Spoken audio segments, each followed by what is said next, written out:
उड़ीसा के पवित्र नगर पुरी में विराजमान भगवान जगन्नाथ का मंदिर संसार के सबसे प्रसिद्ध तीर्थों में से एक माना जाता है। भगवान जगन्नाथ को भगवान श्री कृष्ण का ही दिव्य स्वरूप माना जाता है। उनके साथ बड़े भाई बलभद्र और बहन सुभद्रा भी विराजमान हैं। हर वर्ष लाखों श्रद्धालु उनकी रथ यात्रा में भाग लेकर स्वयं को धन्य मानते हैं। बहुत समय पहले मालवा देश में इंद्रद्युम्न नाम के एक महान और धर्मपरायण राजा राज्य करते थे। वे भगवान विष्णु के परम भक्त थे। एक दिन उन्होंने एक साधु से नीलमाधव नामक दिव्य भगवान की महिमा सुनी। साधु ने बताया कि जंगल के बीच एक गुप्त स्थान पर भगवान नीलमाधव स्वयं विराजमान हैं और उनके दर्शन से मनुष्य के सभी दुख दूर हो जाते हैं। राजा ने तुरंत अपने विद्वान ब्राह्मण विद्यापति को नीलमाधव की खोज में भेजा। कई दिनों तक जंगलों और पहाड़ों में भटकने के बाद विद्यापति एक भील राजा विश्ववसु के घर पहुँचे।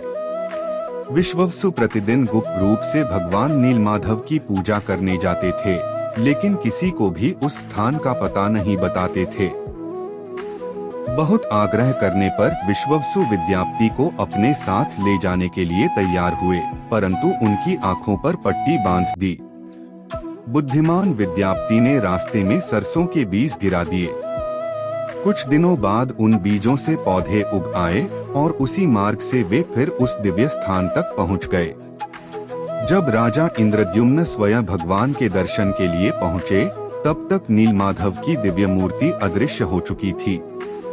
राजा बहुत दुखी हुए और उन्होंने भगवान से प्रार्थना की।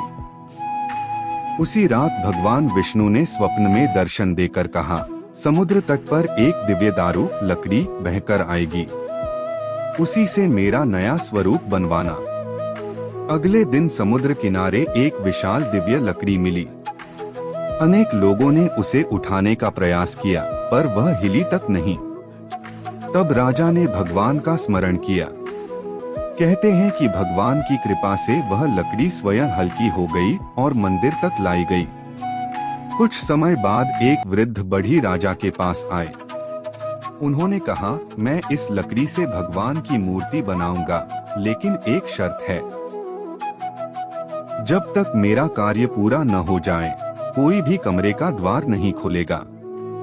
राजा ने शर्त स्वीकार कर ली। कई दिनों तक कमरे से केवल औजारों की आवाज आती रही। फिर अचानक आवाजें बंद हो गईं। रानी गुंडिचा को चिंता हुई कि कहीं वृद्ध बढ़ी के साथ कोई अनहोनी न हो गई हो। उन्होंने राजा से द्वार खोलने का आग्रह किया। राजा ने जैसे ही द्वार खोला, वृद्ध बढ़ी वहां दिखाई नहीं दिए। वहां भगवान जगन्नाथ, बलभद्र और सुभद्रा की 3 दिव्य मूर्तियां विराजमान थीं। उनकी भुजाएं और पैर पूर्ण रूप से नहीं बने थे। उसी समय आकाशवाणी हुई, यही मेरा इच्छित स्वरूप है।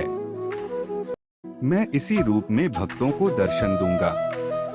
राजा ने अत्यंत श्रद्धा से उन दिव्य विग्रहों की स्थापना करवाई। तभी से भगवान जगन्नाथ अपने इसी अद्भुत स्वरूप में पूरे विश्व के भक्तों को दर्शन देते हैं। समय के साथ पुरी का जगन्नाथ मंदिर आस्था का महान केंद्र बन गया। यहाँ होने वाली रथ यात्रा का विशेष महत्व है। इस दिन भगवान जगन्नाथ, बलभद्र और सुभद्रा भव्य रथों में नगर भ्रमण करते हैं। मान्यता है कि इस यात्रा में श्रद्धापूर्वक सम्मिलित होने से भगवान की विशेष कृपा प्राप्त होती है और जीवन में सुख, शांति तथा समृद्धि आती है। भगवान जगन्नाथ की कथा हमें सिखाती है कि भगवान बाहरी सुंदरता नहीं, बल्कि सच्ची भक्ति और प्रेम को स्वीकार करते हैं। उनके अधूरे प्रतीत होने वाले विग्रह भी यह संदेश देते हैं।